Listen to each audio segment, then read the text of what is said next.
Hello friends, welcome again to my channel कहानियाँ अजब गज़ब। तो फिर से ले आए हूँ फ्रेंड्स आप सब लोगों के लिए एक नई और यूनिक स्टोरी का नाम है Copperfield in the jungle. And again friends, इस स्टोरी को भी लिखा है सर रस्किन बॉन्ड ने। So without wasting any time, let's start with Copperfield in the jungle. मेरे दादाजी कभी जंगली जानवर का शिकार नहीं किया करते थे। उन्हें ये कभी समझ में नहीं आया कि लोगों को बेचारे जानवरों का शिकार करने में क्या आनंद प्राप्त होता है। सभी पशु एवं पक्षियों को मनुष्यों की तरह धरती पर रहने का समान अधिकार होना चाहिए। वहाँ जहाँ रोजगार का संसाधन ना हो, जैसे गांव और जंगलों में, वहाँ पर खाने के लिए शिकार करना तो समझ में आता है, पर बस सिर्फ अपने खेल या अपने निजी स्वार्थ के लिए किसी पशु या पक्षी को मारना अन्याय है। पर 12 साल की उम्र में मुझ में दादाजी वाला ज्ञान बिल्कुल नहीं था। मैं शिकार या अन्य किसी जंगल के कार्य को बोरियत मानता था। मगर एक बार की बात मुझे याद है, अंकल हेनरी और उनके कुछ शिकारी मित्र मुझे शिकार पर ले गए थे अपने साथ शिवालिक के तेराई जंगल में। पूरा एक हफ्ता बंदूकधारी शिकारियों के साथ मुझे उनके साथ रहना पड़ा और उनके साथ कुछ भी झेलना बहुत मुश्किल था मेरे जैसे बच्चे के लिए। मेरे जैसे बच्चे को उन शिकारियों की बातें काफ़ी बोरिंग लगती थीं। कोई शिकारी कहता मैंने उतने बड़े शेर को मारा, तो कोई कहता मैंने उस हाथी का मुकाबला किया, वगैरह वगैरह। पर मुझे व्यक्तिगत तौर पर लगता है कि सिर्फ जंगली बाघों का असली आनंद और रोमांच जिम कॉर्बेट ने ही लिया था। मगर यह एक्सपीडिशन और उससे बेहद अलग था। वहाँ पर वह 4 बंदूकधारी शिकारी थे और उस हफ्ते के अंत तक उन्होंने जिन्हें मारा वे बेचारे 2 जंगली मुर्गे थे। पर शिकार के अगले दिन मैंने किसी तरह फॉरेस्ट रेस्ट हाउस में ही रुकना ठीक समझा और उन लोगों के साथ शिकार पर नहीं गया। और फिर सब लोगों के जाने के बाद इस पुराने जंगल के रेस्ट हाउस का पूरी तरह से मुआयना करने लगा। और फिर बाहरी बरामदे के कोने में मुझे एक किताबों का शेल्फ नज़र आया जो आधा छुपा हुआ था। मैंने मन में सोचा, इन किताबों को इस शेल्फ में किसने रखा होगा? शायद किसी फॉरेस्ट ऑफिसर ने, या फिर किसी किताबों के जानकार ने वहाँ रख दिया होगा, या फिर मेरी तरह कोई होगा जिसे जंगली जानवरों के शिकार में कोई दिलचस्पी नहीं होगी। ऐसा भी हो सकता है कि कोई बेचारा शिकार से दूर रहने वाला शख्स हो जो अपने शिकारी दोस्तों के आग्रह पर शिकार पर उनके साथ गया हो और किसी जंगली जानवर के हमले में घायल हो गया हो और उसके शिकारी दोस्तों से वापस शहर ले गए हों इलाज के लिए, और उसकी किताबें इसी गुप्त शेल्फ में रह गई हों। खैर, यहाँ पर एक शेल्फ है करीब करीब 30 वॉल्यूम्स का, और ऐसा प्रतीत होता है कि काफ़ी अरसे से किसी ने उसे नहीं छुआ। मैंने कुछ किताबों से धूल हटाई, उनके टाइटल्स पढ़ने की कोशिश करी। मेरा किताब के प्रति रुझान इतना ज़्यादा नहीं था, मैं कुछ भी पढ़ लेता था।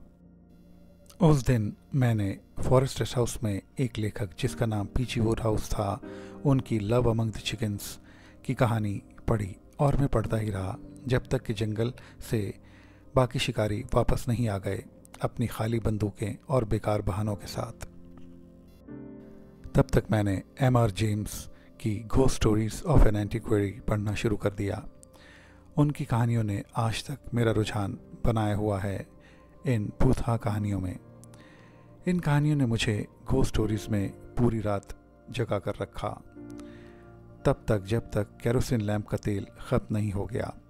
अगली सुबह शिकारियों का ये दल फिर से तैयार था जंगल के दूसरे हिस्से में जाने के लिए, जहां उन्हें बाघ मिल सके।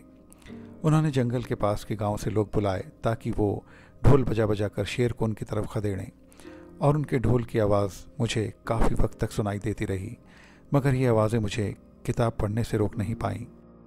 एक और किताब मैं पढ़ने लगा, वो थी अ नेचुरलिस्ट ऑन द प्रॉल, लेखक एडवर्ड हैमिल्टन एकिन। मेरा ध्यान बस एक बार हटा जब मैंने एक धब्बेदार हिरन को जंगल से निकलकर फॉरेस्ट रेस्ट हाउस के पास आते देखा। फिर साल के पेड़ों के बीच वह हिरन जैसे गायब ही हो गया। मैं फिर से अपनी किताब पढ़ने लगा। अब शाम घिर आई थी जब मैंने देखा कि सारे शिकारी वापस आ रहे थे। वह सारे लोग ज़ोर ज़ोर से बातें करते जा रहे थे। वह बेहद उत्साहित थे। मुझे लगा शायद उन्हें वह बाघ मिल गया है। मैंने अपनी किताब को मेज़ पर रखा और उनसे मिलने पहुंचा।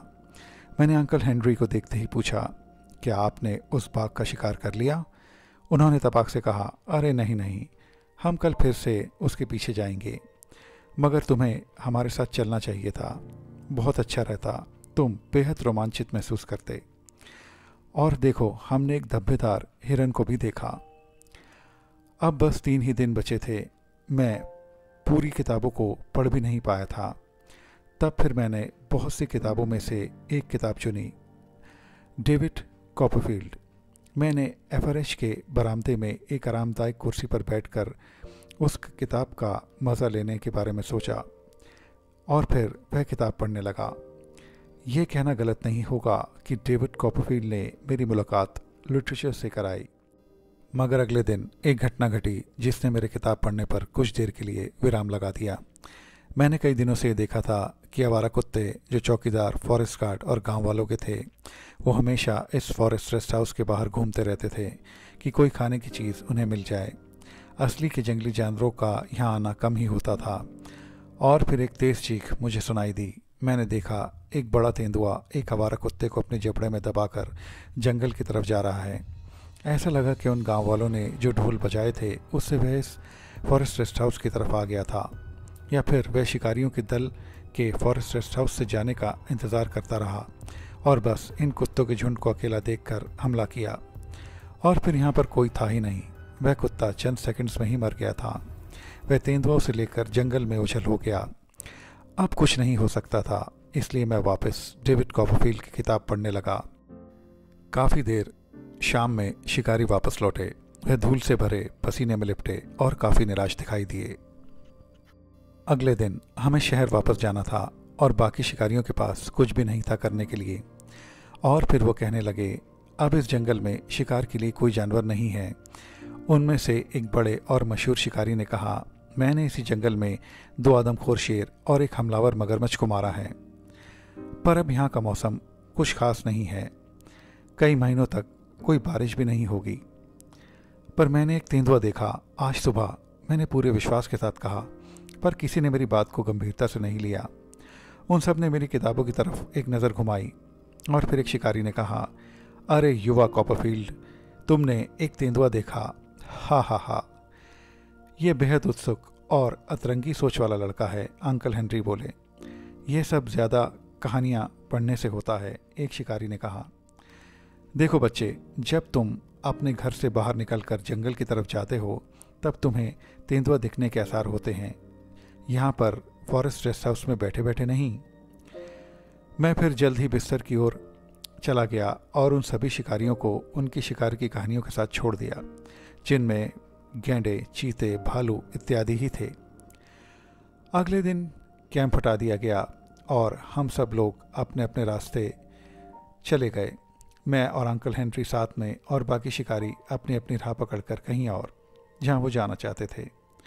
पर मैं अब भी डेविड कॉपरफील्ड की किताब पढ़कर ख़त्म नहीं कर पाया था।